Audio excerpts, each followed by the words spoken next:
Welcome to KAWC's The Hotspot. I'm Chloe Michael. And I'm Maya Manry. Produced by the KAWC Student Newsroom. We look forward to bringing you news that matters to Yuma and La Paz counties. This week, we speak about how this semester has felt kind of strange to some people. Speaking to students and professors, as well as someone who doesn't go to this college, we're seeing if this certain vague feeling is shared. And maybe the answer to it. Is the vibe off? In this week's spot, student reporter Maya Manry spoke with multiple students about why this semester might feel a little bit different than the last. It's hard enough being a college student. Your studies, exams, possible job, and everything else that being a student brings is a lot to put in a person, but we all put up with it for the sake of our future. But this semester, something feels different. And if you're like AWC student Sunny Ray, you might have noticed it. At the beginning of the semester, it was packed, but like half the people are not there for some odd reason or another. Yeah, there was like the 3 or 4 people that wouldn't be there. Like, you know, most classes are going to be a few oddballs that don't show up, but like this is like half the class, so I feel like that's weird. A lot of things are happening in the world right now, a statement AWC student Satara corroborate with. Things that could affect you mentally. Oh, absolutely. It can affect people's sense of security and I guess everyday life, considering that the changes are real and happening with individuals like myself. Or financially. I mean, I know not everyone has the fortune of having a lot of money, especially nowadays. But even with everything going on globally, the most important thing is, at the end of the day, yourself. Worry about yourself more, like stay resilient for yourself. Make sure you're healthy, make sure you're doing good, and be a little bit more self-centered in a healthy way. So that, like regulation, because I can't control everything politically, but I can control myself and how I feel about it and how I can make my own day a bit better. From the KAWC Student Newsroom, I'm Maya Manry. In this week's Flash interview, student reporter Maya Manry speaks with a young adult who doesn't attend AWC to see if the bad vibes are only affecting students or if they're more mutual.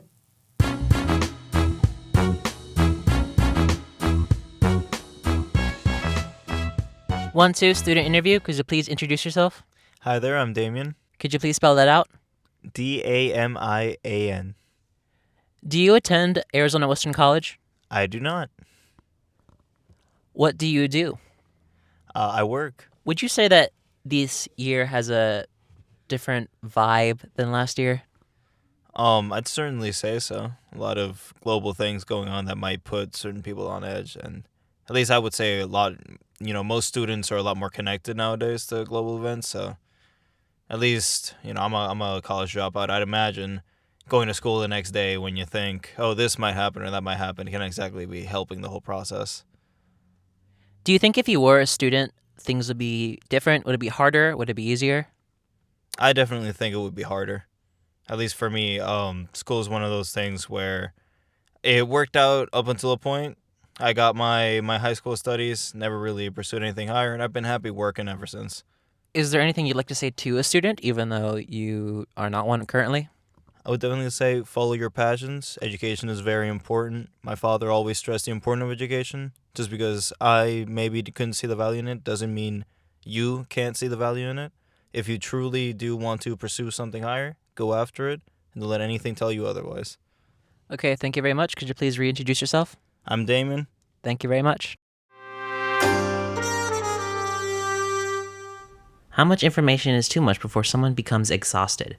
Student reporter Chloe Michael spoke with Professor of History and Sociology Monica Ketchum Cardenas about why younger adult generations could feel overwhelmed by what they are seeing in the news, especially in the digital age.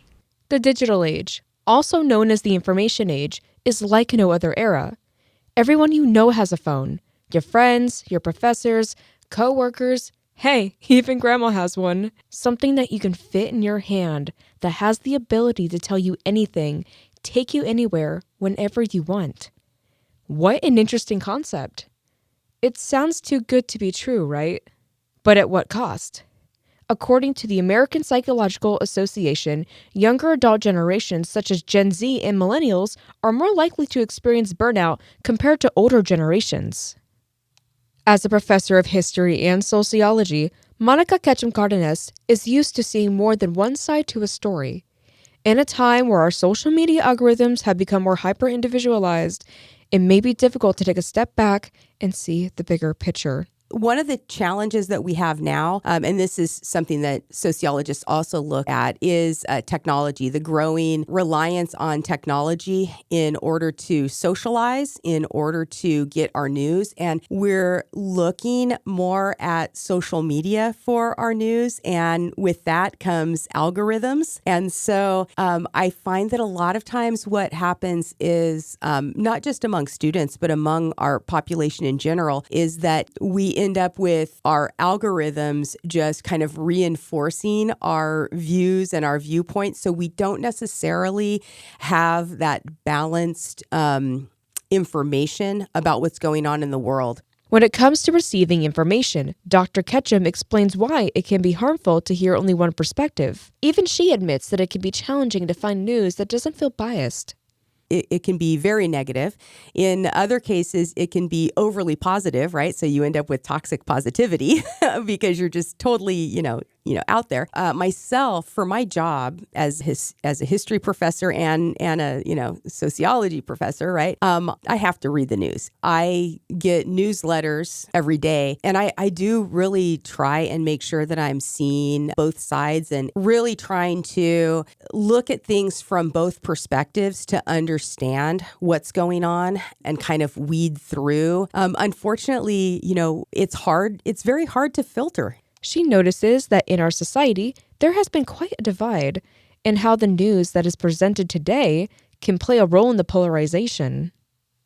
I feel like we're seeing a lot with the polarization in our society and with just the way that, for example, the way that news is presented. It's a lot of people yelling and making, creating sound bites rather than reporting. Ketchum shares about how we can fact check and observe the information we receive. Seek out some different news outlets, perhaps, that are less biased. If you look at, there's a couple of websites where you can do like bias fact check, and you can look at where different newspapers or news outlet magazines fall on the spectrum and kind of try and choose. I mean, you can choose to look at whatever you want, but like look at things that are closer to the middle so that you consuming a little bit more of a balanced view. As we continue to live in the digital age, where we have all the information in the world, we are now encouraged more than ever to step back, take a deep breath, and look at it from a different perspective. With The More You Know, we can bridge the gap between the divide. From the KAWC Student Newsroom, I'm Chloe Michael. KAWC's The Hotspot is produced by KAWC Student Newsroom at KAWC Colorado River Public Media. Check us out on Instagram, Blue Sky, and Facebook at Hotspot KAWC. This show is available as a podcast or online at kawc.org under the Shows tab. The KAWC Student Newsroom is supported by our listeners and by the Local News Initiative at the Community Foundation for Southern Arizona and the Scripps Howard Fund. Our theme music is Election Time by Kiara Nabel. The Flash Interviews music is Funkmeister by Theo JT. Both are available at freesound.org. I'm Maya Manry, I'm Chloe Michael. bringing the heat to Yuma and La Paz. It's The Hotspot.